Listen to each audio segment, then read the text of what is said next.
Good. Okay, so tonight, obviously, we're talking about marlin and dolphin fish. Sorry? We need help. You need help, okay. Just take note of what Peter says tonight. He's a wealth of information. He's done this all over the world, in every country. He's like a really a gift to the industry in the Hall of Fame as well. Yeah, so we'll three halls of fame. Okay, worldwide in the marlin industry called Pelagic. And Peter's just been doing this ever since I can remember. I've been doing this for all my life, so he's a bit older than me. Feeling it. Yeah. So just take note what he says and put it together as just fully information. The last lot of guys that were here, which is the same as you guys, about 11 or 12 of those that out of about say 14 that have been out fishing since last 2 weeks ago, have caught marlin. So and it's their first marlin, so most of them the first time. So hopefully you guys will follow suit. Lucky they're suicidal at the moment. Yeah, that's what that means. Right, hang on, you can read this out. This is a fishing report from the local bloke who's actually a guy from Fiji who's been fishing here for the last 3 days. And this on the is Gold his Coast? report. Yeah. Hi Peter. With these lures, with the lures you got in your bag. Yeah. So the lures, we'll do this. The lures in the bag are Pete's new design. Obviously, fish do get used to stuff. If you flatter the fish, you soon know what I'm talking about, and bream as well. The same lure over and over and over again. Great at the start. After about 2 or 3 years, it tends to be a bit not as productive. And I think marlin may be the same too. A lot of fish are. So something new comes out. It's a favourite of the few and definitely something to strengthen at the moment. And all those guys last week too, all on that skirts, all the fish. Hi Pete, been on the ocean for 3 days. Caught 5 marlin, 2 blue, 3 black. Well, the sun. Your lures worked flawlessly. Wahoo did another headshot on your lure. We'll see photos. New design, so effective. 1 marlin grabbed a pure lure off the end of a flippy floppy at less than 2 knots speed, which is pretty good. And I hand lined it in. Shows the lure is perceived as a fish, even at real slow speed. So what he's saying there is because when Peter showed the lures, when you streamline the lure skirt, like it looks fluffy, but when you streamline it, you just see generally the fish, which obviously they see too. But yeah, Peter's filling on all that. So Pete, thanks mate. Okay. And any questions? Do you want to do it as you go along? Yep. Yeah, so just raise your hand up. Go for it guys. If you need to talk downstairs right below the back corner.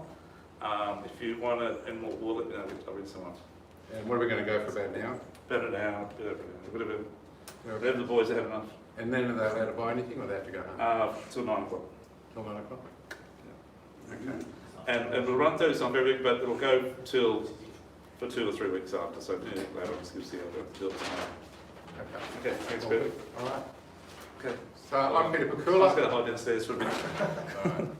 I make marlin lures and have done for many years. I'm 67 years old and been fishing for 66 years. So I've been doing it for a very, very, very long time.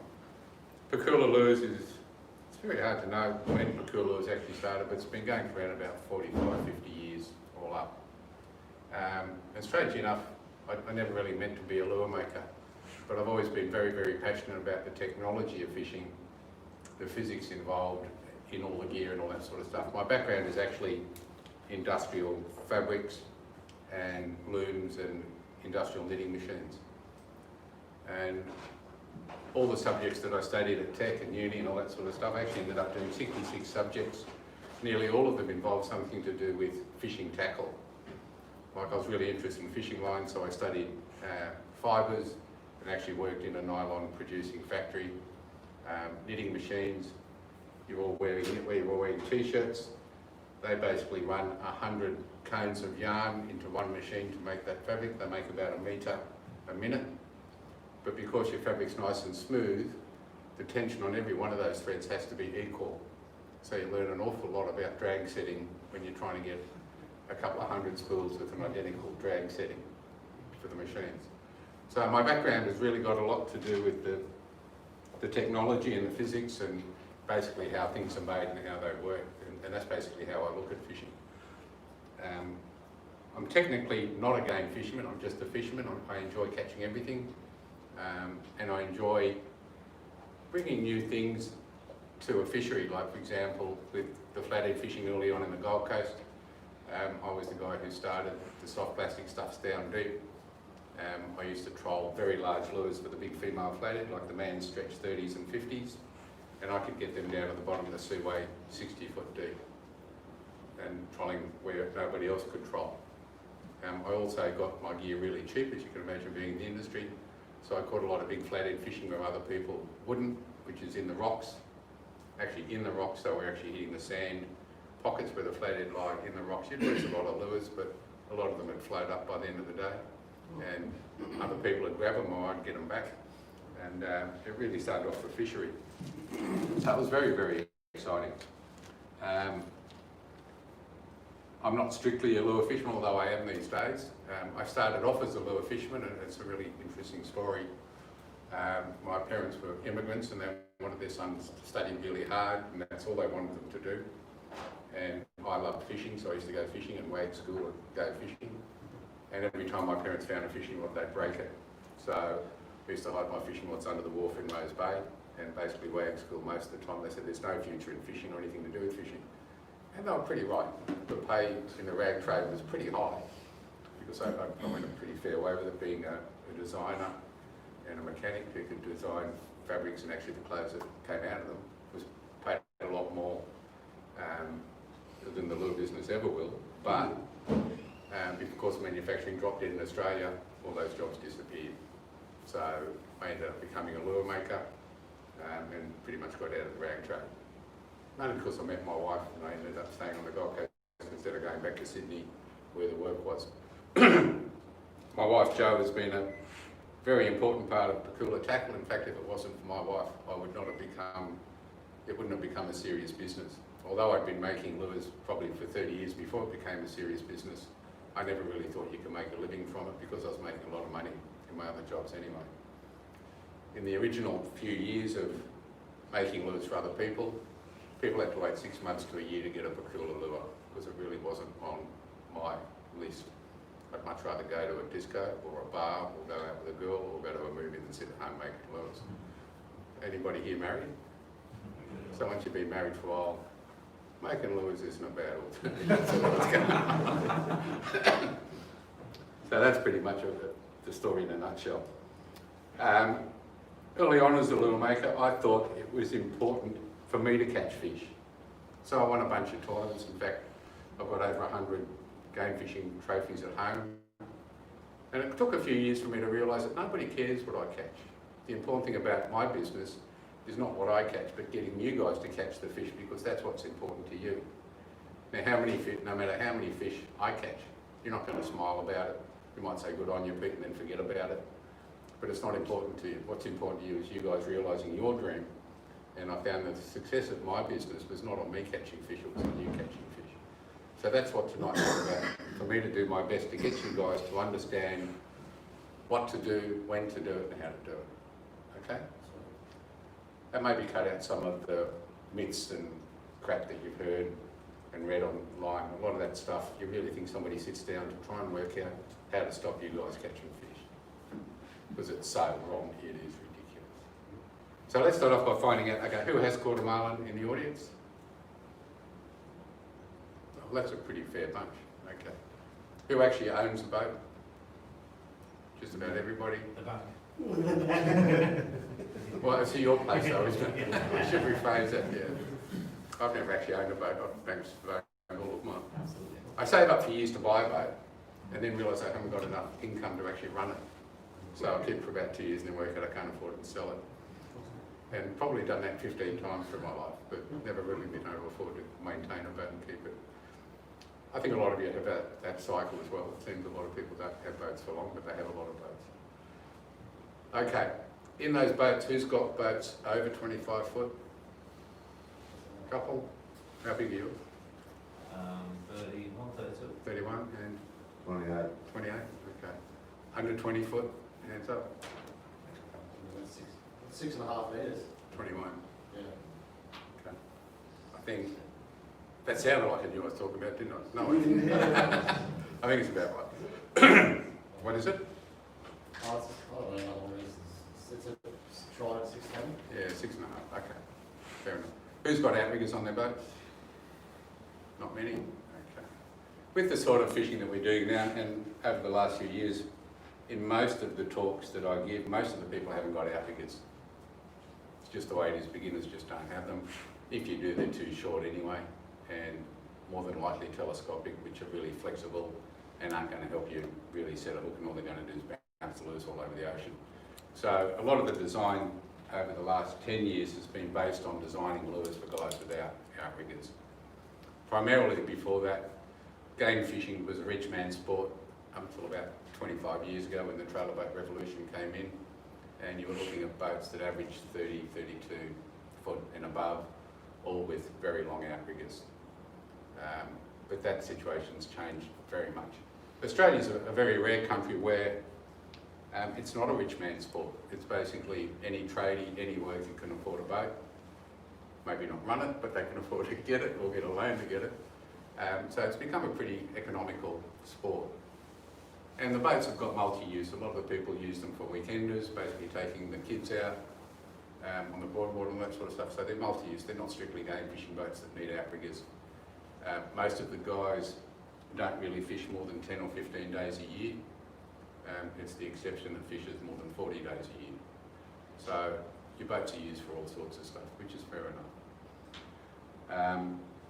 So the lure design comes into it. We're lucky we live on the Gold Coast.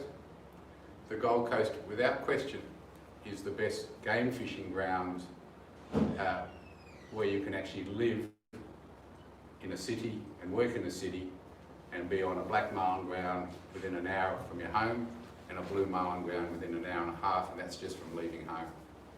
There's nowhere else on the planet you can live a cosmopolitan life like we do with all the services and catch the fish that we do. The Gold Coast is also one of the very few areas that's got a 12-month marlin season and a 6-month yellowfin season, plus lots of other seasons like mackerel, wahoo, cobia and all that other stuff that comes in. We're actually on the cusp of the tropics and the subtropics, so we get all the subtropical species and we get all the tropical species. So we're in a quite remarkable area. And that pretty much spans from Ballina through to the top of the Sunshine Coast, and that's pretty much where it runs out. So this little place is a pretty special place on the planet. That's why I moved here. I used to go fish in Sydney till I was about 30 years old. Started fishing the Gold Coast on weekends and caught as many marlin on a weekend on the Gold Coast than you fish every weekend for in Sydney. So it was quite remarkable. And the fishing hasn't died since then. Fishing for game fish has remained remarkably stable, given whether we're fishing a La Nina or an El Nino system. And we've just come into a La Nina, which is by far the best fishing scenario.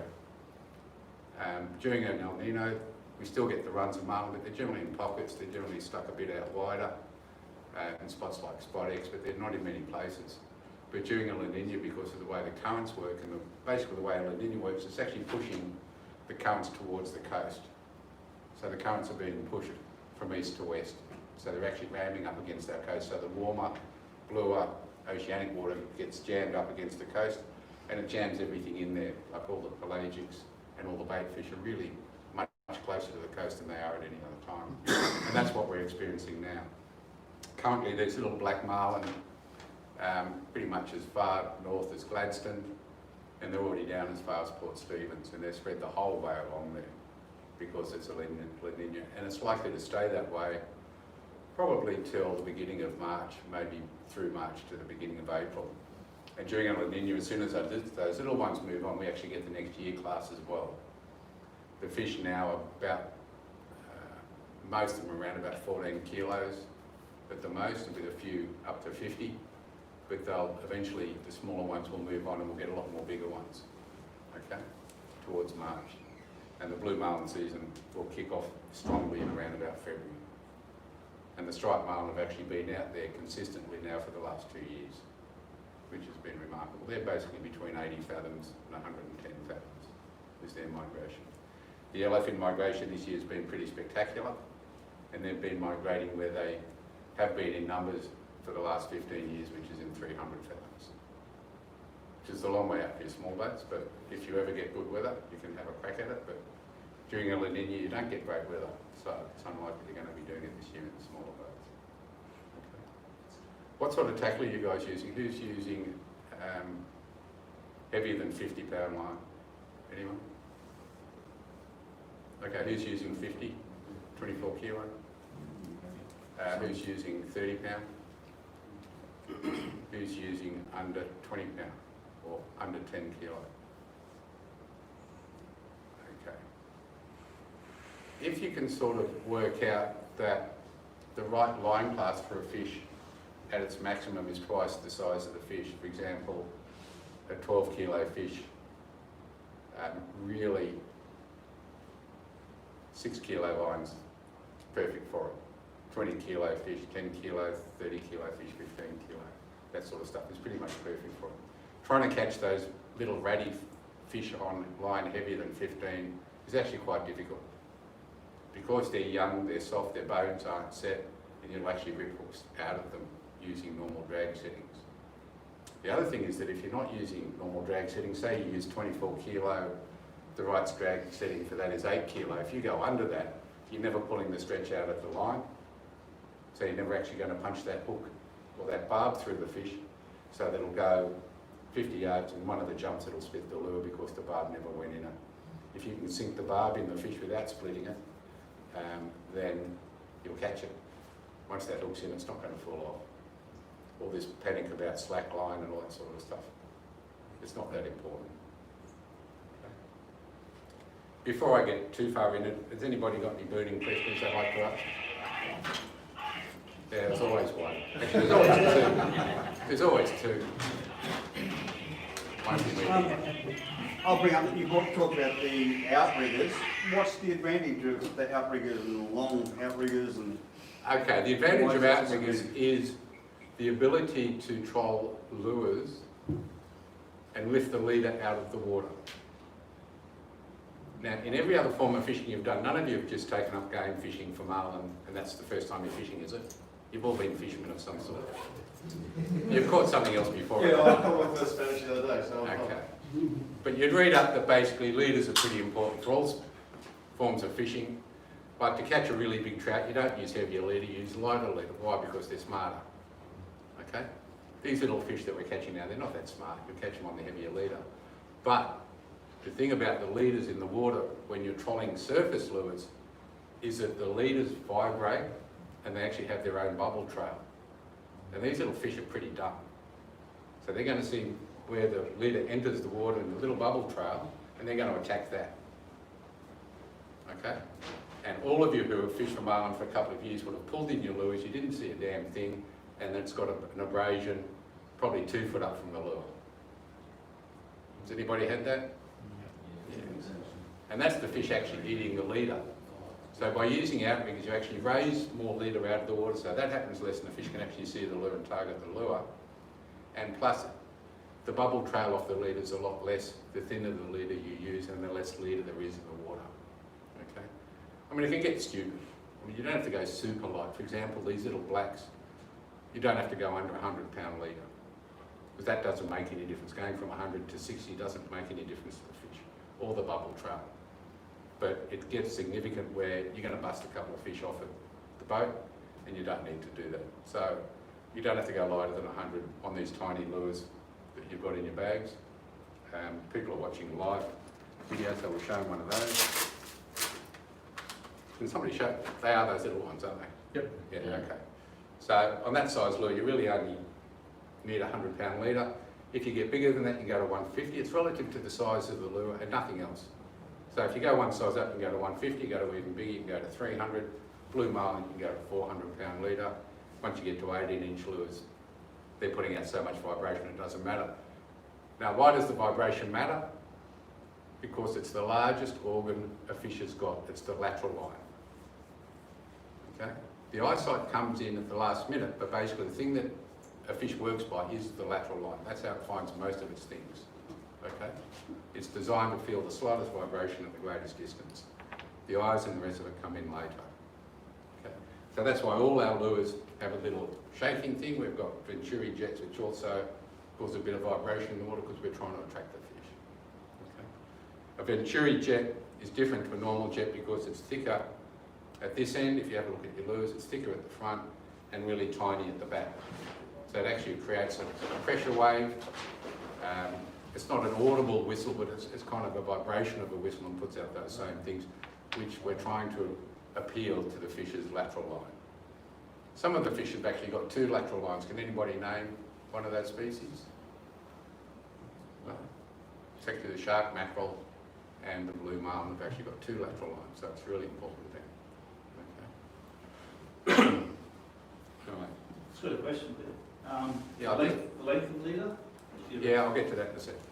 The other thing about hooking fish is we really want to use a strike setting of 1/3 the breaking strain of the line. And if you have a look at the videos, they're not that common. In fact, the first video that came out was Blue Water Magic, and it came out in New Zealand, dates back to about the mid-80s, about 85, 86.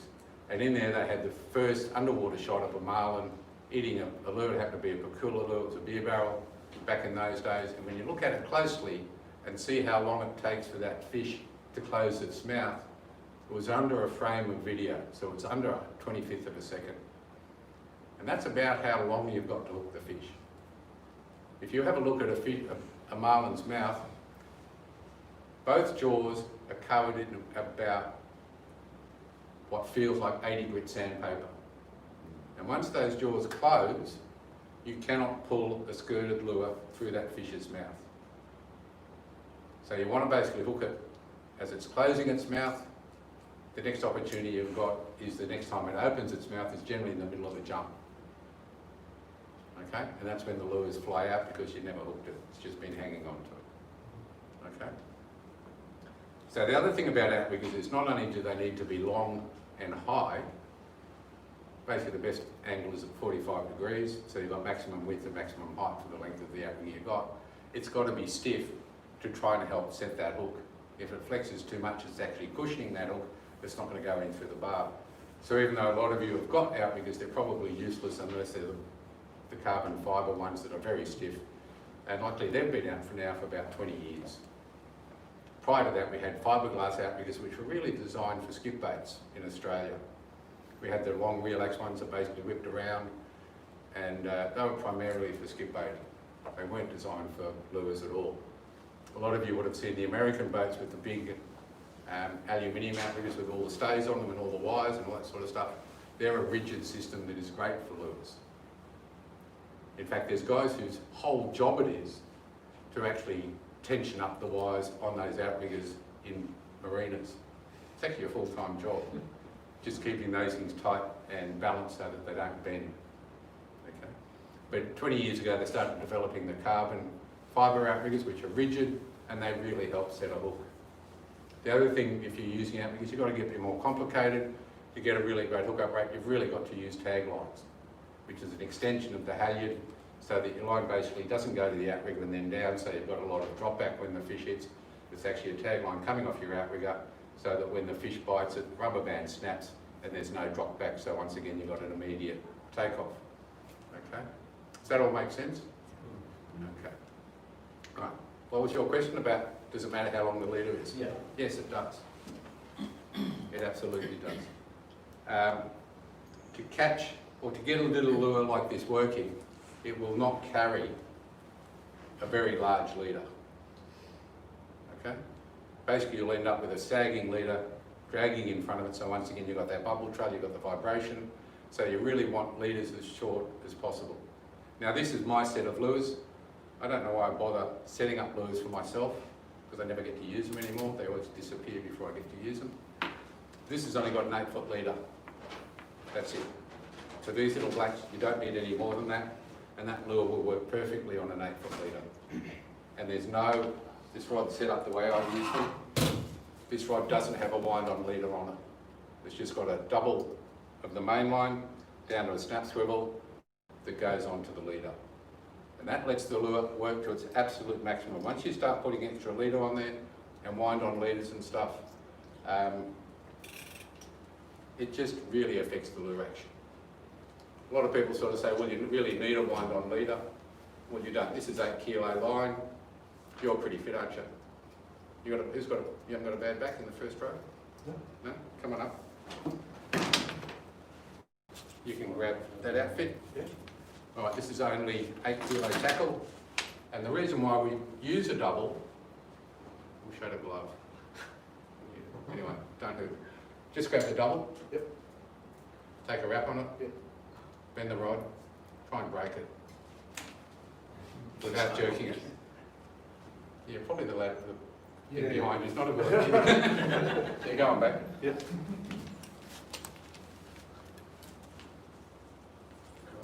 It's a lot of pressure, isn't it? Okay? Yep.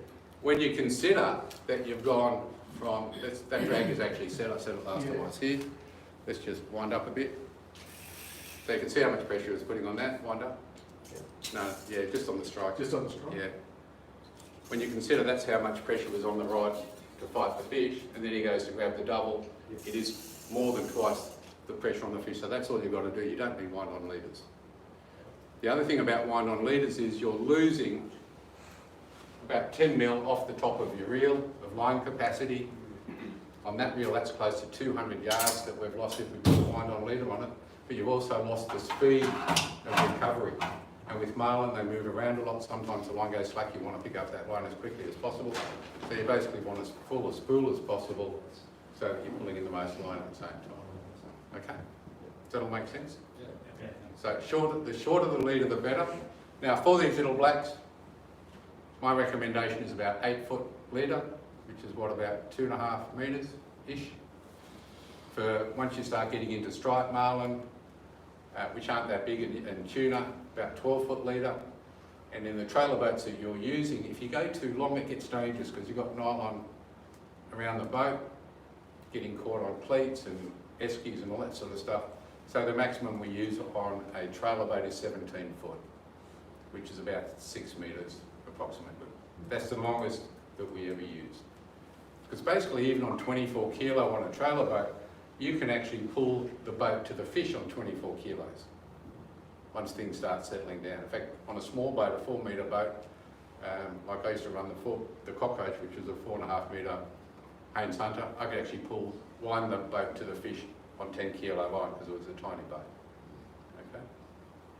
Talking about the boat, the cockroach, that did have very long outriggers. It had 22 foot outriggers on a 4.5 metre boat off the thing. It actually looked like a cockroach.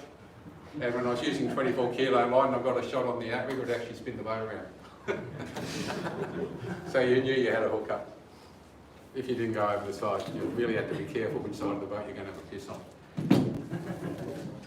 Okay, any other questions? Any other questions at all? I think so.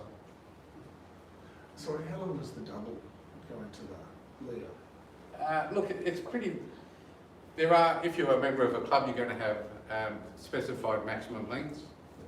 For example, on light tackle, it's all up 20 foot, with the longest of either the leader or the double being 15 foot. So I tend to go about 8 foot leader and 11 foot trace, 11 foot double. And once you start getting up to higher line classes, you've got 40 foot, so 17 foot leader is my max, and I'd have about a 20 foot double. Got a few feet spare so it doesn't go over, so if I ever get a record and somebody wants to do the paperwork to claim it, it won't be me because I'm dyslexic. So you want to make sure you're within the regulations. Always line? Good one. Always line, not braid? I guess really I stopped game fishing before braid was used to any great extent. I'm still very sceptical about the join of braid to nylon with a nylon top shot. I think you need a nylon top shot. If you're never going to fish past a third of the breaking strain of the line, it's fine. And I've never found a problem with having full nylon on line classes 24 kilo and under. Once you start getting up to 37 kilo, there's so much stretch in the line, if the fish goes a long way, you physically can't pull it out. So there we do use backing, but it's normally dacron that you can splice because it's hollow and it's 100% join. I guess you've got to find somebody who knows a lot more about joining braid to nylon to really ask that question if it's effective. The other thing I don't like is the noise braid makes through rods at all. Right? I like the peace out there and the tranquility and the sound of the drag and not the screeching of bloody braid going through runners. But the thing about braid that could be a distinct advantage is that it's got no stretch in it, so when you're setting a drag to set a hook, you really don't need to worry about pulling the stretch out of the line. So even though you're using 50-pound braid or 80-pound braid, it probably still will set a hook fine in a little black at 3 kilos, and you can use 3 kilo drag, even on a larger outfit, to set that hook and fight that fish. So braid could have a really, really distinct advantage. But I think you do need a little bit of nylon there, even if it's only 15 to 20 metres of nylon, as a bit of a shock absorber. Okay? And it's just up to whether you trust that join. Okay? Any other questions about stuff like that? Now, actually, what knot do you use to create the double? I use an Australian plate. I only use 2 knots in game fishing, which is the Aussie plate or braid to form the double, and a uni knot to connect everything. Yeah. Okay? They're the only knots I use. And learning how to plait isn't that difficult, and the reason I recommend a plait is no matter how much you stuff it up, you're not going to weaken the line. However, if you use a bimini twist, you don't do it right, you've destroyed your line and you've gone down to a third the breaking strain of it. Okay? So the plait's not that hard to learn. Did we just throw a wrench in these days? Yep. Cool. Why do they call it the Aussie plate? Probably because an Aussie showed an American and they weren't used to Aussie, so they said, well, he's an Aussie, we'll call it the Aussie plate, or the Aussie braid. Yeah, I've never heard it called Aussie plate before. Okay. It's just what you used to do to your girlfriend's hair with your tongue when you were younger. On her head. Maybe just got kicked off YouTube. Now basically if you had a European mother and grandmother and stuff, they used to braid their hairs all the time, so basically most of the European kids learned how to braid hair at a very young age when they were doing their mum's hair or helped their dad do it or their sister's hair and all that sort of stuff. Okay. All right, next question. For these little blacks, Yeah. and those lures, are you trolling at what, 6 or 7 knots, or?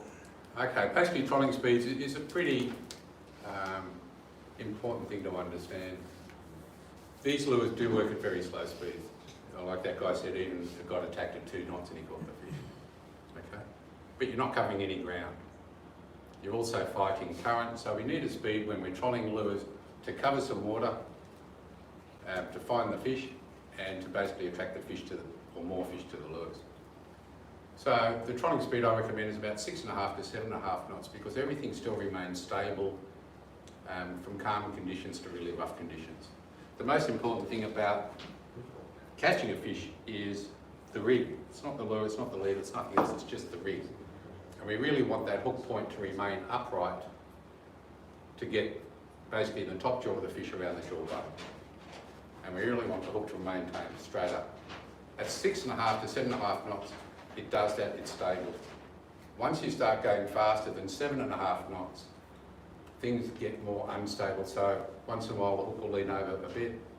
Once you start getting over 8.5 knots, it's likely to spin and just be pretty much uncontrolled. It might spin slowly, it might spin quickly.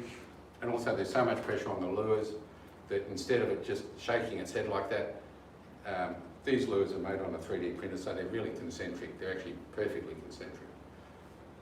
Far more than a moulded lure or resin head or polyurethane or even an injection moulded head. These things are really very accurate. So this is going to maintain its track, but most lures, and even the other ranges of Pakula that we've got, once you start going up over 8.5 knots, they actually start corkscrewing through the water. So they're no longer a clean target. And you can tell if your lures are corkscrewing because when it comes up to breathe, you see where it came up and went down, and have a look where it comes up again. If it goes down and comes down in the same place, it's cool. If it goes down and comes up over there, you know it's doing that. Okay? So watching what your lure's doing gives you a good indication of doing this stuff. Yep. Are you going to get into spread the distances from the boat and stuff later on? Or? Oh, we can do it now. Basically, this is more a question and answer thing. If you don't ask the questions that I want to talk about, then I'll certainly cover them later. But yeah, we'll talk about that now. The distance is that the fish aren't scared of the boat or they wouldn't be behind it. Okay? There is a thing called the zone of convergence, which we'll talk about in a sec. But basically, when we set up our lures, The further back you troll your lure, once again on nylon, the more stretch you've got to pull out of the line before you can set the hook. So you don't want your lures miles back, but you do want the fish to see them. So in a 5 lure pattern, we've got certain positions. The longest one is the shotgun, which is generally trolled off your roof, or a shotgun pole, but generally most of the trailer boats it's trolled off your T-top, okay, to give it a bit of height. And that basically position is the end of the white water from your prop wash, just where the water starts getting clear.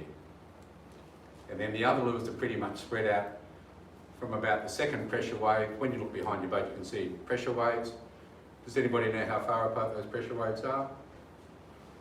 Okay, it's actually the waterline distance of your boat, the waterline length of your boat. So you basically start the closest lure on the second wave, then the third wave, you generally then miss a wave.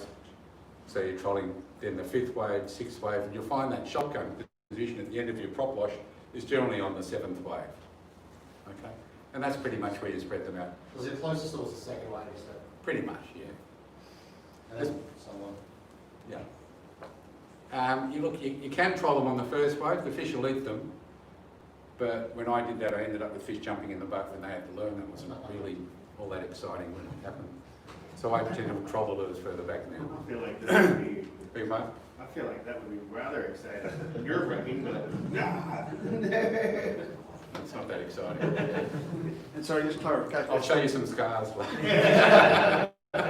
It's the wider lures that you're fishing closer. It's the wider the lures you're fishing closer. No, it's not. No.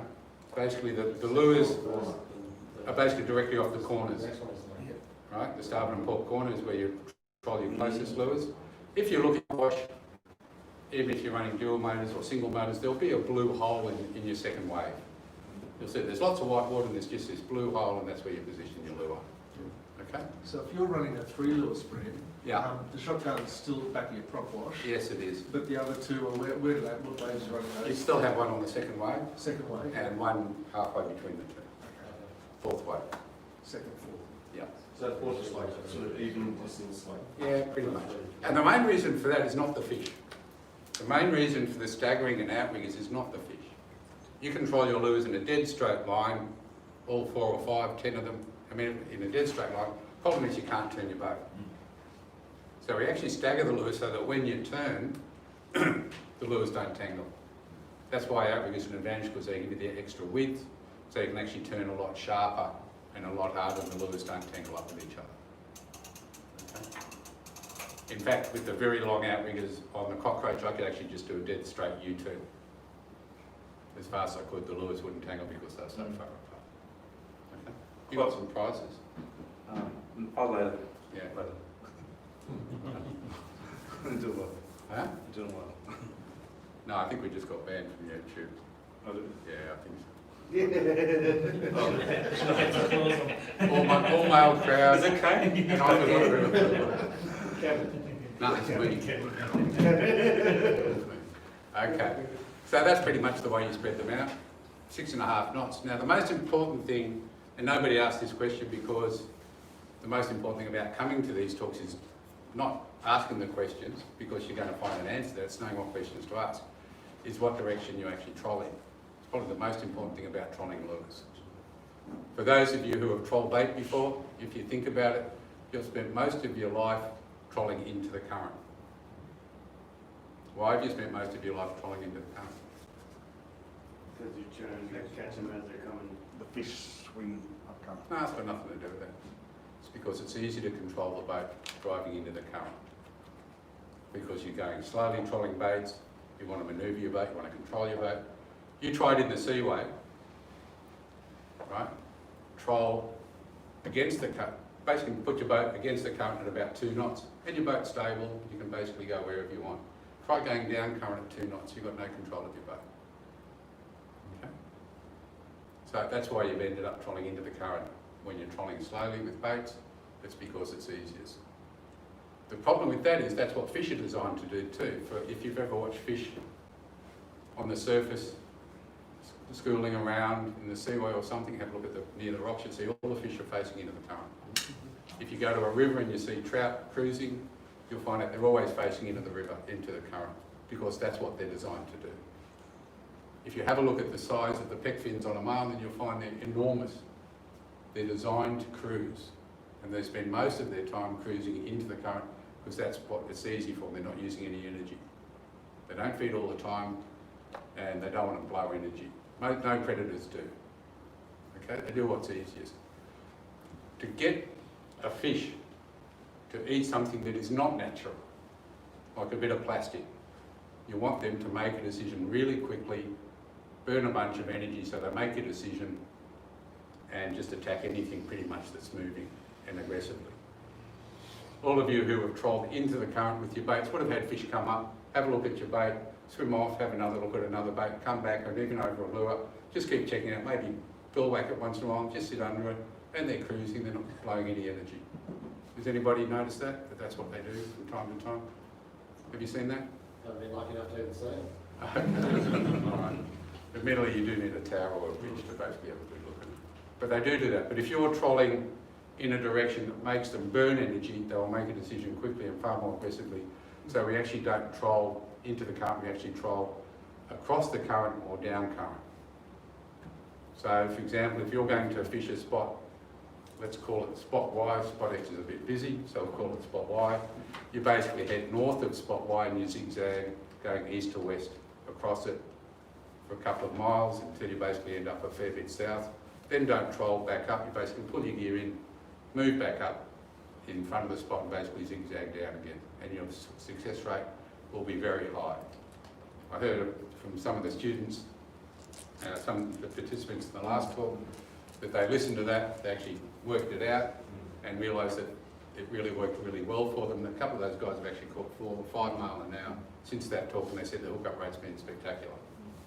And to prove it to a mate, one of them said, okay, we're going to troll into the current, let's see what the fish do. We found them, and yeah, they were just following the lures, backing them, whacking them, got a little bite, little zip of the line, but they didn't catch them.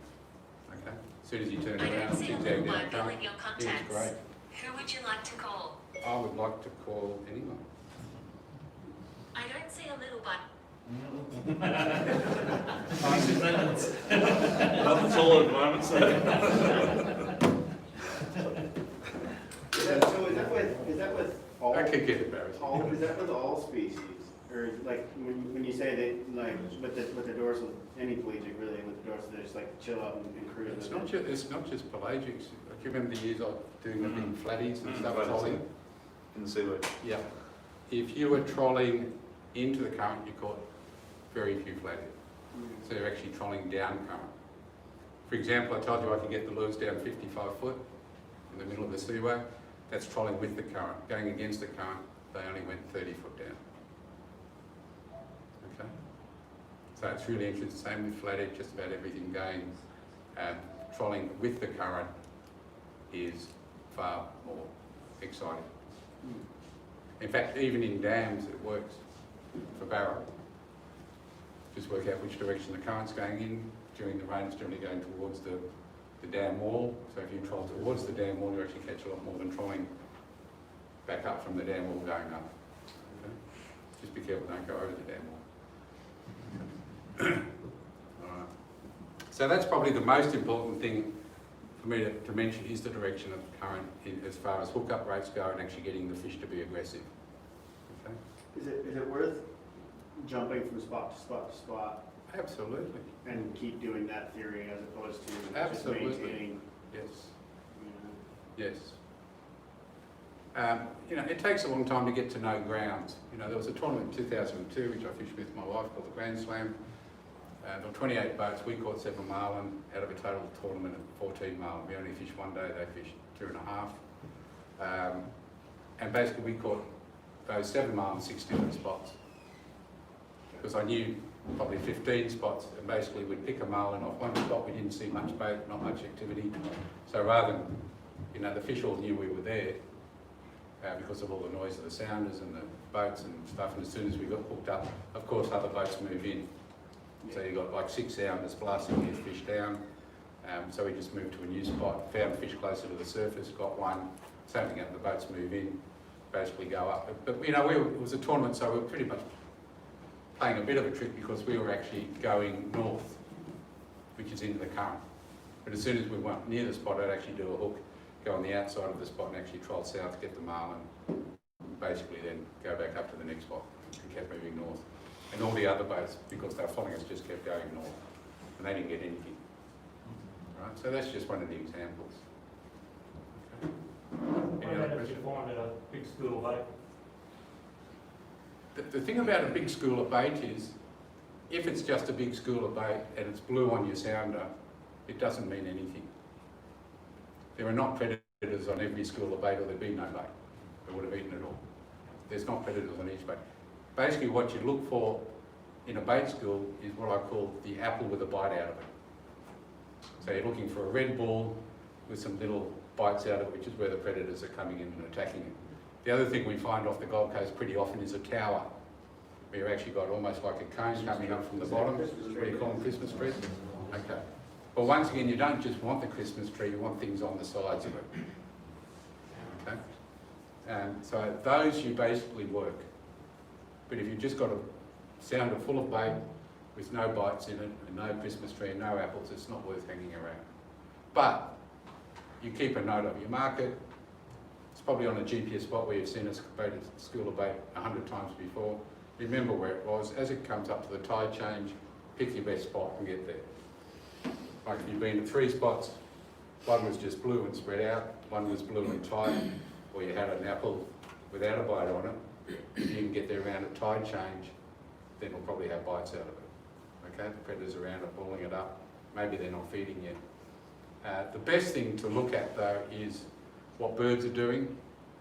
Now there's a lot of species of birds out here. There's something like 18 to 20 different species of birds. A lot of them fishermen follow, and they're not even fish eaters. They're actually crab eaters and plankton eaters. Okay? They look like mutton birds and they're soaring around, and you'll just spend all day following these things and it's got nothing to do with fish. Now, What's your favourite bird that bit? my favourite bird As in out in the water. on the water. Thanks for clarifying. Yeah, sorry. Oh, we're going to get the so much trouble. Might be the first time. Basically, what you're looking for is 3 species. In summer, it's only 2. During winter, we get the immature gannets that actually come over from Lord Howe. They're worth looking at if they're diving down. They're fish eaters, so that's worth looking at, but that's during winter, they're not there now. The main birds that are out there now are a lot of plankton eaters and crab eaters, or egg eaters. But the ones you're looking for are the mutton birds, or the shearwaters, which actually glide around on the thing, and you'll see them. They're basically sniffing for things. When they're doing that, it means nothing's happening.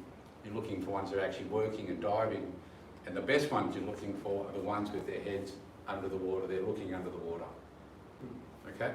Because they're seeing something. They're waiting for a bait school to come up. They know there's predators there, bait's coming up. So don't go straight over it. Wait until they get a bit more nervous and they start diving. Then they're getting closer to the surface. So then start circling closer and closer to where they are. Don't go straight over the top of them. But the best sign out here is the knotty tern, which is a little white tern. It's about that big with the black head. What is it called, sorry? The knotty tern. Knotty tern. Yeah. Jesus, birds, they're cool. No, that's some They're just chicken. They're the little things that Little dance white on the water. No, they're great. Yeah, they're good too. Yeah, they're good, but they're out wide. They're generally not in close. So they're white with a black head. They're white with a black head. You'll see them. They look like a seagull, but they've got a black head. Yeah. And you want them hovering. And the higher they're hovering, the further down the bait is. And you'll see as they're hovering, if they're staying in the same area, they'll get lower and lower and lower. And they won't start diving until they're about 30 to 40 foot off the water. But when they get down to that 40 foot, that's when you basically start working in where they are, because those fish are coming up and they're getting ready to eat. But once again, you don't go straight through the middle of them. You basically go around them and just basically circling closer and closer. I actually do figure 8s across the current. Just above them or just below them, just waiting for things to happen. Because what actually happens, the way it works, is you've got these predators balling the bait up to the surface, and they're picking off every little individual fish that comes out of that bait ball. But as soon as it hits the surface, it's a free-for-all. They're just going through there and nailing everything, but they're not worried about individual fish anymore. So if you can get to them just before they hit the surface, you're all little individual fish that they're just going to nail instinctively. So that's the timing you really want. And the knotty turn is the main source of finding that. Okay. And it's amazing how they disappear. You can see two hovering, and you're looking, and then they're gone. And then you see them up again about 80 foot away. So basically, I always had someone on the boat with good eyes. Teenagers are really good for that. They can see birds much further away than us old blokes. They're not wearing multifocal glasses and all that sort of stuff, and they can still see really well. And their job is to spot this sort of thing. And basically their job is to spot anything. You know, you can actually see a lot of marlin on the surface once you get used to it. You just see a little fin sticking out as the marlin's cruising around. You can see a little bow wave coming through. All of that stuff's really important. A really experienced guy has learned to focus under the water. You know, guys like Ross McCubbin can see him 6 foot down, you know, but they're in a tower or on a bridge, so they've actually got that angle down. But to spot birds and stuff, you're actually better doing that from deck level because you're seeing them against the horizon. Okay? But only chase birds that are really worth chasing. Don't go nuts for it. But everything you see is worth investigating. Like anything that's floating in the water will have fish around it. You know, you've got fads that are fixed. There's a bunch of them out there now that a bunch of private guys have put down. You'll catch a lot of dolphin fish there, but not heaps unless you're the first one there. But that's usually at the crack of dawn, and you'll see already there's 5 boats at each fad. So, but you know, it's worth persisting around fads. The way fads work is they've got a buoy, and they've got a long rope, and it's usually got strands off it. So the buoy is basically the surface anchor. The real attraction is actually the fronds off it. So when you come across a fad, don't just go around the buoy. Basically go up current and then come down current past that rope, because that's where most of the fish are. Okay? But there will already be 20 boats there anyway, and you're going to be in an absolute mess trying to do that. Yeah, most guys tend to fish right on the fad itself, but you don't need to do that. No, you It's don't. always up. 100 meters up. Yeah. As Yep. in Just on, up current. Up current. They'll be, yeah, they'll be north. That's correct. Yeah, Yeah. correct. They'll be north It of always the runs fad. southeast, so yeah. Sorry. We'll just talk about currents. Basically the way the current works is the East Australian current during summer's coming from north going south. Okay? But in that East Australian current is a whole bunch of eddies. And they're basically, the whole eddy's moving south, but it's actually spiralling within that movement. So quite often the current out here when it's nice and only doing about 1.5 knots, which is when you've got an eddy, generally it's actually moving possibly east-west. So you've actually got to work out which way the current's going. And the way I do that is I do a large circle, probably about 300 metres in circumference, and I watch the GPS. When I'm going my slowest, because the GPS is speed over ground, it's not speed through water, it's speed over ground. So when I'm going my slowest, I'm going directly into the current. When I'm going my fastest, I'm going down current. And at 2 points of that circle, it's going to be doing the same speed, which is when you're going across the current that way and across the current this way. Okay? And that's how I tell which way the current's going. Okay? And I do that every couple of hours just to make sure I'm trolling in the right direction. After a lot of experience, you can look at your wash and work out which way the current's going. If you're going across the current, you'll see basically when the current's coming from the north to the south, you'll see that those waves, basically, the wash actually stacks up against it. And you'll see that the waves on that side of the wash are actually bouncing up in there higher, and if the current's going that way, the water on that side of your wash is actually a lot smoother because it's going with the current. But that takes a fair while to get used to. If you've got old style steering, and it's not all electronic, you can actually feel it in your steering wheel too. Okay? And even your prop wash, when you're going down current, the prop wash is shorter than going into the current, because the boat's working hard. Does that make sense? All right, what was the next question after that? had one. Yeah, obviously it covers what you're saying, but the trolling speed, obviously on the GPS it's speed over ground. But Yeah. do you, and say you said 6.5 to 7.5 knots, but are you factoring in the current with that? So I actually don't take any notice when I'm trolling of the GPS speed. that's what I mean. So I've always the had speed. A motor that's got a little pressure thing, and somewhere in the gauges that tells me my speed through the water. I did have a boat where that broke, and rather than get it fixed, I actually bought, I'm pretty sure it was a Furuno item, but it actually it's actually a Raymarine. It just had a paddle wheel connected up to my sounder that gave me water speed. So for trolling down current, you'd actually have a different GPS speed to trolling up current. Yeah. By about 3 or Yeah, 4. so it's a lower speed, Yeah. potentially you're looking for. You're really looking at speed through the water that's important when trolling lures. Now, the other way of doing it, if you haven't got any of those electronics, for example, I've had boats with no electronics, no GPS, no nothing, just a raw boat. And I wanted to know my trolling speed. So you basically just go in the broad water and wait for the tide to just stop. You know, that period of like 20 minutes where there's just no tide. And then I basically put the lures out, have a look at them, work out what revs I'm doing in the boat, which strange enough is generally 1400 in just about every boat, somewhere between 1400 and 2100 revs.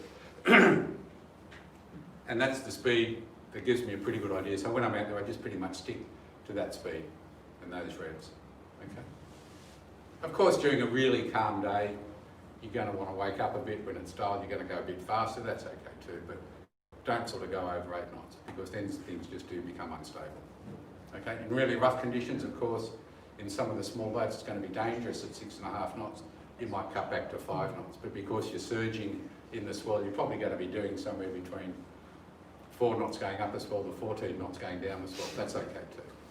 You know, basically go home because you're in conditions you shouldn't be in. Just speaking on like conditions, do you find the fish like shut down on a northerly or a southerly, or is there sort of certain windows you should be looking for? Yeah, absolutely. Yeah, northeasters are a waste of time.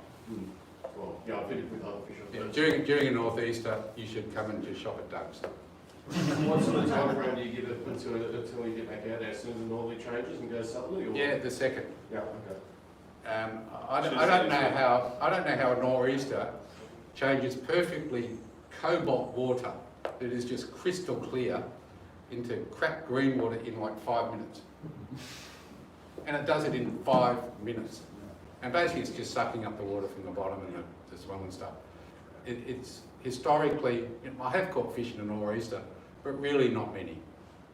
I'm not really tempted to go out in the northeast, but I was more thinking like day after and stuff like that. Yeah, straight away. Yeah, basically straight away. The water clears up straight away in the southerly. You know, the ideal conditions for a trailer boat, and the conditions I'm sure Doug's grown up with for the last 30 years, is you're looking for a day with a sou'easter in the morning, a light southerly, 5 to up to 10 knots. It's beautiful, got a beautiful morning, and you've got a nor'easter coming in about 1 o'clock. And swell under 2 metres. We won't? And swell under 2 metres. Well, for me, it's well under 1 metre. Yeah. You've always had bigger boats than me, Doug. Yeah. So you're looking for those sort of pristine conditions. As soon as that nor'easter comes, you head home. But next day, if the winds change. Absolutely, yeah. It's a daily thing. You know, basically in the peak season, it's a daily thing. That should actually be happening now. There's something wrong with this El Nino, La Nina system, because that already should be. In fact, no, not yet. All the tournaments are generally cancelled. Yeah. It's basically end of January, isn't Yeah, it? that's right. Yeah, the Australia was a drama. Yeah, so it's basically in about 2 weeks, it should be that system where you've got light southeaster to northerly. If it's been blowing northerly for 4 or 5 days, it's really shut it down. So what you then start waiting for, you're not going to get a light southeaster because that's not going to happen. You're going to get a southerly buster that comes through, and after that you should get light southerlies again. You know, really the years that really boom here, we have something like 4 or 5 weeks of southerly busters. And, you know, we all know school teachers in years gone by who were looking forward to their 6 weeks of marlin fishing and didn't get out for a single day because it just blew southerly the whole time. And then as soon as that stopped, they were back at school teaching, we were out game fishing and catching nets. Okay? We lost a lot of teacher friends that way. But, you know, that was the system. But the thing is, a La Nina does generate more fish over a greater distance and in more spots along the coast, whereas El Nino concentrates the fish in very small areas and they really get hammered. What about the moons? Do you believe in the moon? The way the moon works is on the full and the new, the weather's crap. So you're not going to catch a whole lot of fish on the full and the new. Many years ago, we got the statistics from a whole bunch of clubs in New South Wales. My brother Henry was a genius who actually worked for the Bureau of Crime and Statistics and knew all about statistics, and he worked out the stats according to the moon of the capture and tag of over, I think it was 1,500 billfish. And he ended up with a dead straight line. once you took out all the factors of tournaments, public holidays and all that sort of stuff and evened it out, it was a dead straight line. Okay, so it really doesn't make that much difference if you can go fishing. Now, all of us, I don't know, are you retired? Yep, Okay, so you can go fishing anytime you want. pretty much. Okay, most of us can't.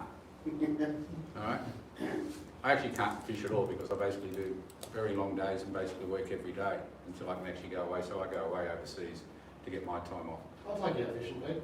Yeah, but I haven't got the time off, so Anytime, mate. I've got a tough boss. But you know, even when I was working, time was limited. When I first moved up here, I used to fish every morning and every afternoon because I wasn't that busy. The business wasn't big. I think life was pretty easy. Now the business has grown. It's become a bit of a nightmare when it comes down to it because there's no time off. But just go fishing when you can. Because you're retired, you're going to go fishing when it's nice. Pretty much. You're going to look at the nice weather. And not on weekends. Yeah, that's right. And nothing else matters to you. Right? And the times, I've actually retired 3 times. I spent all the money in 6 months. Had to go back to work, but I had a bloody good time. But, and I just fish when I can, when it's nice. And when I was retired, I didn't fish very much because it was never nice enough. But when you're working, you go, geez, I've got Saturday off, I'm going. Yeah. I've gone all the trouble of hitching up the trailer, I serviced my reels last night, I'm going. So you tend to fish some really crap conditions. Okay? Yeah, no, I've changed that a bit since. Yeah. Or you just get a bigger boat. Does the job. Perfect. You know the question, I've seen some footage where guys will say like hook up on a marlin, everyone pull their lines in, they catch that fish and then they figure that there's other marlin around. Yeah. So they start chucking out liveys and stick baits and catch marlin that way as well. Yeah, look, any form of fishing works for any species of fish. Like, you know, if you're imitating a bait fish, and lots of lures do that. You know, one of the classic lures when I was a kid was a Wonder Wobbler.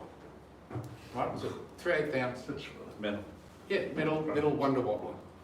And it caught everything. Because everyone uses it. Yeah, but they use it for everything. Yeah. They use it for flathead trout, mackerel, marlin, flathead, everything. They use it for, they caught everything on it. So any lure will work for any predatory species. Now the problem with using stick baits and stuff for marlin is they're not designed for marlin. They've got really small hooks on them compared to a marlin's jaw. So if you're going to use things like stick baits, is put a much bigger hook on it. Okay? And the way it works is this: a marlin's got a very large mouth. This hook is actually the size that goes around the lure's head. Okay? But that really means that you've only got half the gape of that hook. Alright? Because the leader's coming through the middle of the stuff. When you look at a stick bait, it's pretty much the same scenario, except the hook's much smaller than the diameter of the actual lure. So you really need the same idea that the hook has to be wider than the diameter of the lure. If you can do that, they're totally viable for yellowfin, marlin, and all sorts of other species. In fact, everything. You know, and even chucking out live baits and stuff or dead baits works. Yeah. Hold on, Pete. So we've had this a couple of times and we've stuffed it. So when you're actually trolling and your reel starts going off, what should you do? What's your first thing? Stay calm. Keep going forward. Keep it forward. Yeah. No, I'm serious. I'm not Yeah, basically don't do anything. Yeah. Yeah, basically make sure the fish is on. So you I keep- tend to ignore it for about 10 seconds. So Keep hope dropping that the the fish is on, big mate. Just keep dropping the boat. Yeah, just don't do anything. Just pretend it's not happening for about 10 seconds and then go crash. That's hard to do. Because the fish then is either hooked or it's not. Yeah. Okay, there's nothing you can do. By the time you get to that rod, there's so much line out, so much stretch in the line, you're not going to set a hook. Yeah. So it's either in or it's not. And by setting a drag at a third the breaking strain of the line, it's likely to be in if you've got the right rig, and that is the right rig for that lure. Yeah. I make Pakula lures. I design the rigs to go with Pakula lures. They may not work on any other lure, but they sure as hell work on my lures. Okay? In fact, I get a lot of people saying, I want to rig another band of lures with your rigs. And I go, why don't you ask the lure maker what rig he recommends? Oh, your rigs are really good. I go, they're really good for my lures. They may not be for yours. Okay? So there's nothing you can do more to set the hook. Now, you're in a trailer boat. When you fight the fish, you're not going to be backing up after that fish. You're going to be going forward and intercepting it. Okay? And you don't even have to pull the gear in for a while till the fish settles down. You don't have to worry about it because you're not going to be backing after the fish, just leave the gear out there. Worst thing that can happen is you hook a couple more, right? And then the excitement really builds up, the adrenaline, the heart rate and all that sort of stuff. It's exciting stuff. Do you want to talk to them about These fish are only little, you know, they're not going to go too far. Do you want to talk about fishing forward on the small boats like the Santa Console? Yeah, basically what you do is because the fish is designed to swim into the current, you want to pull it down current, so you actually drive the boat south to pull the fish down current, so it burns a lot of energy, okay? And no matter what the fish does, you're not going to drive at the fish, the fish is going that way, you're going to pull it down current, and then you basically just want to intercept it, okay? Because the fish are lively little things and they are dangerous, you really want to fight those fish until they're tired before you handle them at the boat. And my gauge is, I want the fish to be on its side when I get to it. I don't want it upright and swimming, I want it on its side and pretty much tired. Because if it's right way up, it can jump with one tail flick and be at you. If it's basically on its side, it can jump and it's just going to jump in the direction that it's going. And you want to intercept the fish and go alongside it rather than in front of it because you don't want that fish jumping at you. Once again, I can show you the scars later. Because nobody told us all this stuff when I started fishing. Okay? Yeah. What method, Pete, do you use to, remove the hook?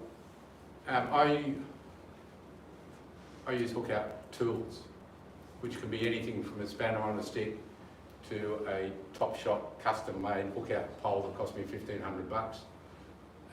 But I don't use my hands. I've got all sorts of tools on the boat, and I also carry a pair of bolt cutters in case there's an action so I can cut the hook off. All right? And I have been known to tell the guys who's holding the bolt cutter, it's not my finger, the bloody hook, mate. But the other bolt cutter's like, no. Because I have had a hook in me using twin hooks, with one hook in a marlin and one hook in my finger.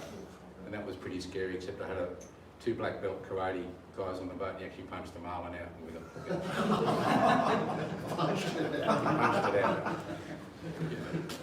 Now we're definitely back. No? Now we're definitely back. So do you, You know Ken, don't you? Yeah, yeah.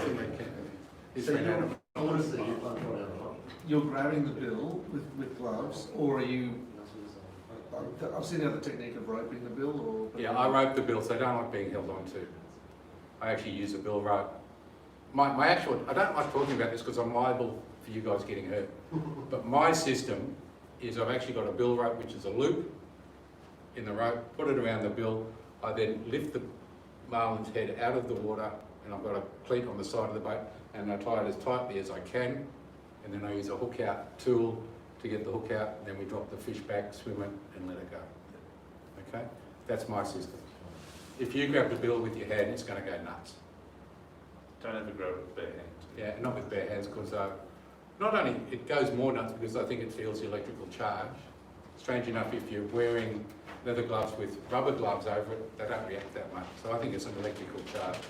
The marlin bill and head is full of oil, which is an electrical conductor, so it's probably got something to do with it. Navigation or something in a marlin, or because it's got so much oil and it drips for 6 months after you hang them up. Okay? So they really go ballistic if you touch them, but with rubber, they don't seem to go that nuts at all. And the trick about putting them upside down, which you've heard about lots of other fish, they go quiet, marlin don't do that. They still go ballistic. Okay. Yeah. So when you have that trawling, are you looking for temp breaks on them, or what? You're looking for everything. Yeah, you're looking for temp breaks, you're looking for watercolour changes, you're looking for coral spawn, you're looking for birds, other boats hooked up, of course, congregations of other boats, of course. You're going to go there because you don't know your own spots too well, and you think, if there's 20 boats over there, what's the difference if there's 21?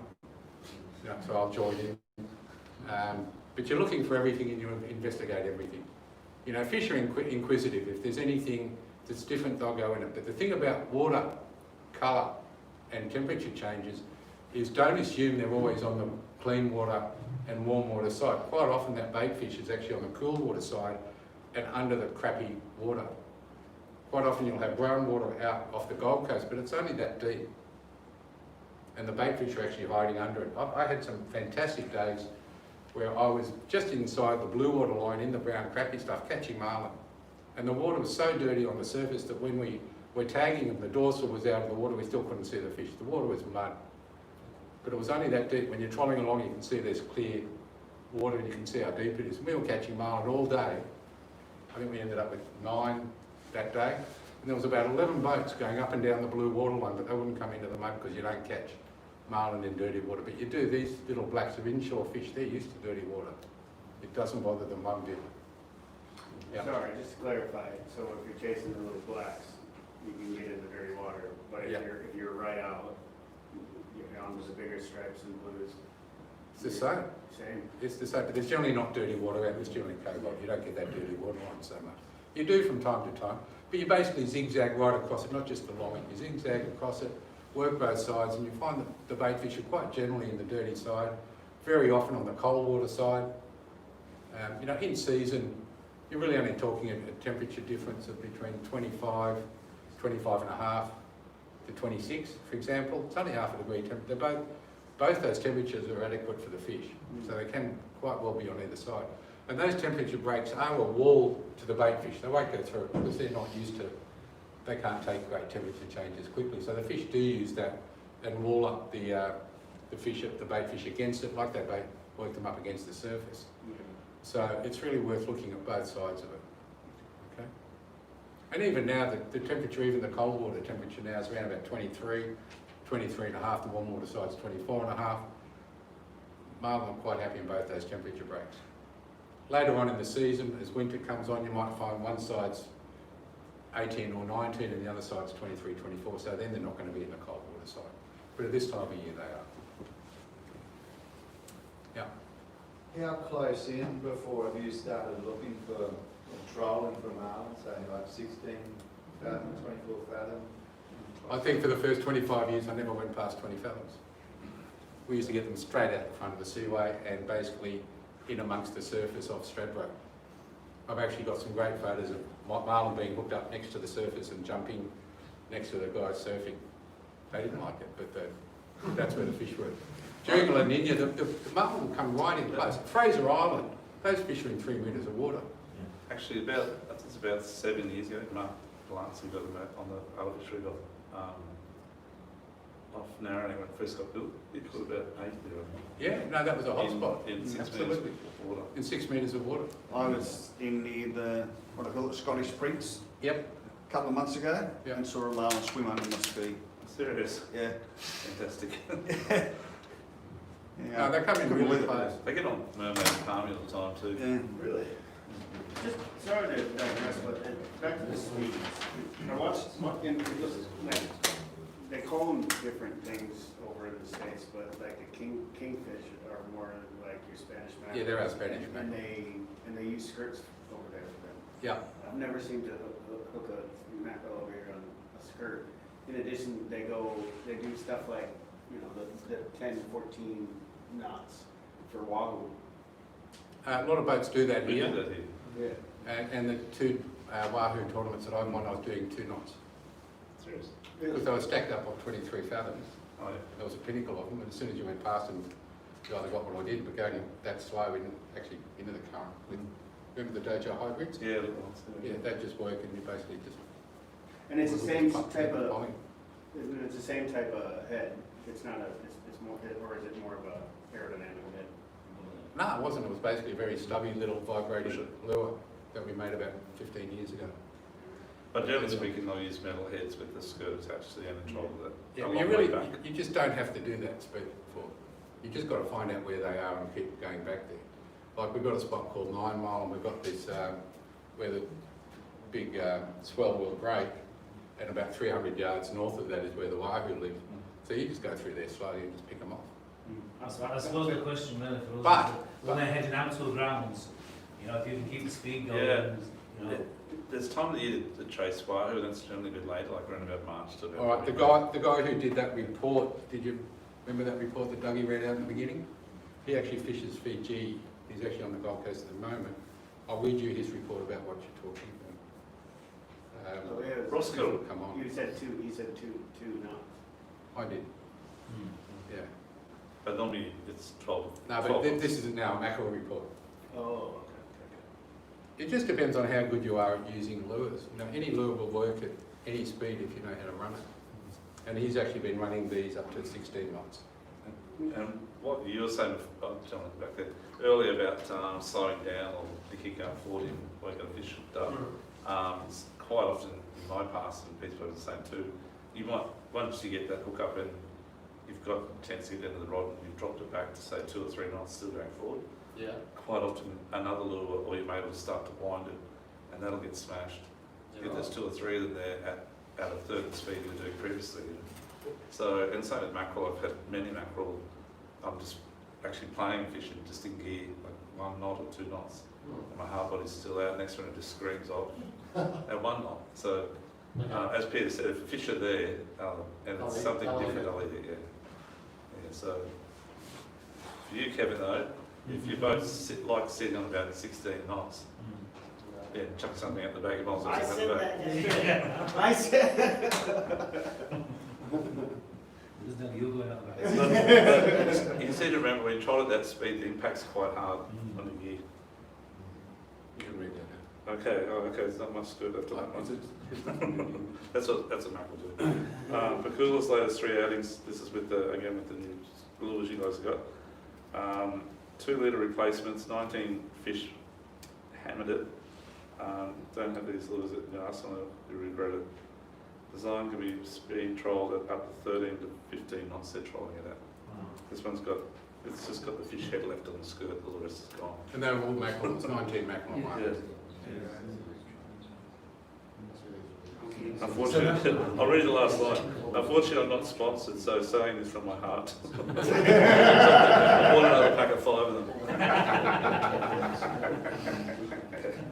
So he's actually saying Yeah, that that's this okay. report has been local. Did you add that to that? Did you add that last line? No. That's the message from him. So therefore, You know him, it's Wayne Lancaster. Yeah, wait a second. Yeah. So therefore, yeah, you control those fast too. But this was the fastest you go, probably for every, I don't know, once anything over sort of 8 knots, every sort of 2 knots over, you drop back for about 20 metres. So if you're on 6 knots, drop back on 60 metres. So I don't mind catapult. Pull it out. That's if you're travelling, but if you're not travelling, like if you're going out deep dropping, you might as well put the lures in the water and do 16 knots going and then have a chance of catching fish. But if you seriously want to catch wahoo, there is seriously no need to do those speeds at all. All you've got to basically do is find the fish, and wahoo basically feed at low tide on pressure points of reefs. And if you can just go across there at any speed, you'll catch them. Or if you find So something high floating. tide, was it? Or finding something floating. People. High tide and low tide's a good point too. Low Okay, tide's so main tide. either the top or bottom, Yeah. ebb tide. But low tide's the main tide. Oh, low tide. Yeah, down the 9 mile. That's off tweed. But out here, we've had some good sessions on wahoo and we found a log or something floating out, say 100 metres deep. Yeah. And there's a school up like dogfish. And like the other pelagics, once you find one, you've found where you want to be. There's always going to be more than one there, so just keep going back there. Don't just keep going in a straight line to get some more. Go back to where you got the last one. Actually, Johnny got a good session on wahoo, didn't you? Yeah. What you thought was a fad. After, yeah, that was the final meters of real ground. Yeah, it was hard to get the wahoo though. We did get it because the mayu was so thick. We got it on those little 40 grams. Problem that happened, you go through the money to get to the money. Okay, that pretty much covered everything. Yeah, I think so, guys. I had one I more. don't know, sorry. I have one more quick one on this. Yes. The witch doctor. Yeah, we throw one of those out the back, but it only seems, and I know they can see stuff differently, but when I never seem to see it unless returned, or if it's if it's direct, like say it's directly in the middle of the boat, right underneath the wash. I don't seem to see those sparks. It flashes off like. It Yeah. flashes like crazy, but it's the second we The turn. last 2 fish we've caught, we had them out the back. Yeah. Oh, is that right? No, you brought them straight in. Yeah. Okay, the next best thing or the development that we actually do now is we now actually run, you've got your cord, okay, which is the tow rope. Basically do the length of the teaser, tie a loop in it, and tie another one in it. Who has got a witch doctor? last seminar we did, we sold a lot of these, and the guys that some of the guys I was talking about earlier tonight said that's coming right up to the back of the motor one. So, but I use Witch Doctor. My Witch Doctor seriously is I bought it off Peter in about 1990 something, and it's still survived. Like it's got a bit of glass on it in places, but it's got. It looks like someone's got like a big. I don't know, a rasping saw and sawed all over it. That's where the bill's in it. I might have hit the prop once, but the incredible thing. And I mine's still invented sweet, these when I was nice. 14. I invented the Witch Doctor when I was 14 years old. Now guys say I get a bit of 3p2 to make it up, but it's not as easy. No, they can't. A little 14-year-old But kid it's had still- no idea what he was doing. I suppose that it is still effective, it's just that I can't see it. 'Cause it- Yeah, I don't, yeah. So how far back behind the boat did you have it? Full stretch out, full length of the car, but the car is. Okay, that's too long. So It's about basically- 6 to 10 minutes, 6 to 8 I was minutes. gonna say about 10 minutes. 10 minutes too far, maybe, but yeah, a bit closer maybe. But 6 to 8, yeah, that's what I'm It's not. Oh, isn't it? Then it's not. Oh, isn't it? All the Pakulas do that. Is it a bit cool one? It is that one. Is it? Don't think so. Look like one? It is that one. That one? It is that one. Their copies look There's really about 15 copies of that look like that. It's got your sticker on Yeah. Sticker. I'm going to get these boats. I'll check it out for you, Pete. I'll run it. it. Yeah. I'll swap it if it's not right. You got that on it? 100%. How old is it? A year, maybe. Where'd you get it from? We don't sell the product. Something wrong with it. It could be. Well, how far back are you trying? It's about 8 to 10 years. You can't see It should be- it should You be- can see it going like that. You should see the Oh, flash. Actually, the flash will catch your eye. You'll be looking at the back, it'll be just ting out that way. Ting out I that see, way. the You guys question haven't got it, you wasn't, the know. question wasn't, I can't see it, the question was, I just seem to be able to see it on a turn when it's not underneath the wall. You can see it going like this. Yeah, you know, you'll see the You flash. can see the, I know what happened. I know what happened. It was a cloudy day and raining that day. You don't have to do it as well. All right, but basically the new system is on the tow rope you put these flash strips, so you've got the best world of the Witch Doctor plus the dredge, and this is absolutely blitzing it. yeah, right. It's just an add-on that is really making a huge difference. Okay, you can put more on, but you only need 3. Okay, and Dougie's got those. I don't know if he's got any tow ropes left, but Maybe 1 or 2. yeah, but you got this one anyway. Yeah. Now the Witch Doctor you should be able to see flashing, not all the time. It needs the sun in a certain direction, but under the water the light's getting diffracted in all directions, so it's always flashing under the water, but you may not see it at the surface. Okay. That's about it. Sorry, what's that one called? What? There's strip. It's just strips on the tow rope. Do they come with the Witch Doctor or not? Remote? Do they come with the Witch Doctor? No, it's all separate. Add-ons. Everything's add-ons these They're days. around about 12, 15 bucks each for the strips. How many countries are you selling the lures, Peter? Pretty much all of them, including Kazakhstan, Russia, Uzbekistan, Nigeria. I've heard you're like, you've got the most sought after game fishing lures in the world. The most what? Sought after game fishing lures. I love whoever said that, I don't know. So I'm hearing down Tassie and Cairns and everything. We've been around for a long time, and it seems that not many other lure companies do the development we do. Yeah.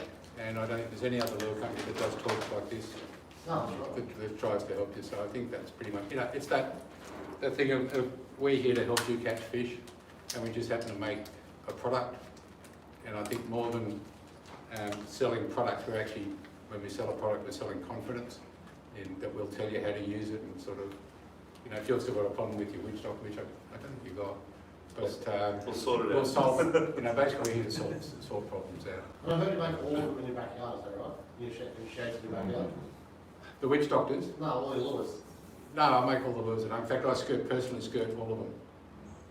You can see, Vouch for that. that's a lure maker's callus.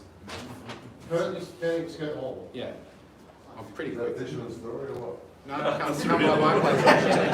I'll come to your place. Come past my place, and I'll show you how to do it. If you want to do it, you can do it. I'll work a whole week and give me a bunch of lures. You got a deal. I'll give you my number, bring me out anytime. No, just show up tomorrow morning. go fishing. Don't tell him where you live. You've just got to work the days to supply them 5 months, okay? I actually start work at about 2:30 in the morning, and I basically work till about 4 in the afternoon. And then I do talks. And then I go away for 3 weeks at a time to a tropical island and live it up and have a good time. But basically, the witch doctors are made in Australia. We used to make them in the backyard for many, many years. My wife got cancer, and so we don't do anything at home now that involves fumes or thinners. All the 3D stuff, you can actually come to my place and watch it being done. We've got the machines in the workroom. So I design all that. They're pretty cool to watch. Doug came down with his wife to show him the other day. All the products are assembled at my place. All the rigs are done at my place. The skirts are made in China. We do make a lot of the heads in Australia, but it's not worthwhile. Like basically the cost of the materials here is hard. All the materials we use to make heads are 2-part, and they really hate moisture. And living in Queensland, you buy 60 kilos of the stuff, you get to use 20 kilos, throw away 40 kilos. It's just not cost effective. So, you know, I actually have got a guy who lives near Alice Springs because there's no humidity there, and he can actually use the stuff for a long time. So he makes some of the heads. But we do get a lot of them from China. We get a few from Korea. We get some made in America. We learned a long time ago not to have all our eggs in one basket. And we've got basically 3 companies that supply skirts. So if one drops out, we've got others that'll pick it up. Pete, you talk about the self-centering, like no rolling of the skirt at the airport. Oh, the egg here. Yeah. The egg here. Okay, basically this is a bit hard to explain. Innovative, tiny but little. it's a good idea. This is the first time this has ever been done. If you have a look at them, they've got the jets on the bottom. The jets are very heavy walled with the 3D print. It's almost solid plastic at the bottom. And in the top there's actually an air chamber. So they're actually quite buoyant, and they will float once the rig's out of them. But it means that the lure is keeled with air rather than lead, because air is 1,000 times lighter than water and lead's only 11 times heavier. So they're much more keeled using air, and you'll see that no matter what you do with your lure, it's always going to sit like that, so the fish print is sitting on the side the whole time. Okay? And the keel, the swivel rig is designed so that no matter what the lure's doing, the hook can maintain being point up. Okay? And the heads are now made out of a product called PETG. We used to make them out of ABS. Some of them used to break, but so far we haven't had one report of these heads failing. So it's been pretty good. Okay? And you are welcome to come to my place and watch the 3D printers work. It's very, very cool. Luckily, because of my background, I learned how to use machinery and tune machinery and use CAD to design stuff, so it's not that hard for me. Okay. I think that's about it. So guys, you all know the fish are out there. People probably talked about it earlier on downstairs, but there's a lot of fish this year. It's probably better than last year. Pete, those big fish you talked about last time are already here. Yeah. So there's a guy yesterday, he got 7 from 9, I think. And Yesterday? Yeah, and 7 of those, well, 6 of those 7 were probably 70 to 80 kilos. One might have been 100. The big ones. Had another guy got one out, not that far out actually, on lures. I think it was on Sunday or Monday, and it was on his heavy side. He had a 24 kilo outfit out as well as his lighter tackle, and it took the 24. And he showed me the photos. He's got the GoPros on it. This fish was a solo, like my mate Phil there does.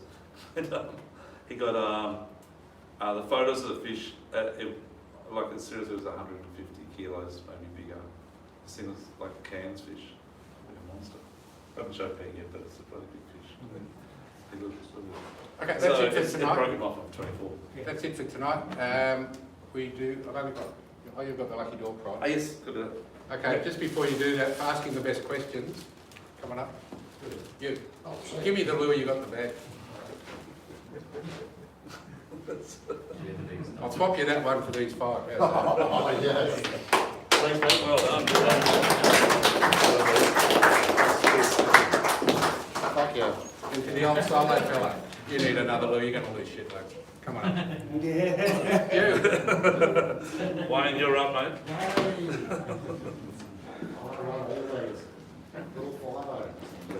Good luck. Enjoy. got the mic irritating. Yeah. Yeah, so what do you do now then? I do IT now, and yeah, I don't get involved much in the car racing. So what were you doing with them back then? Let's get that. Yeah, What were you doing yeah. with them then? Oh, I'm just helping out tyres and bits and pieces. Yeah, trying new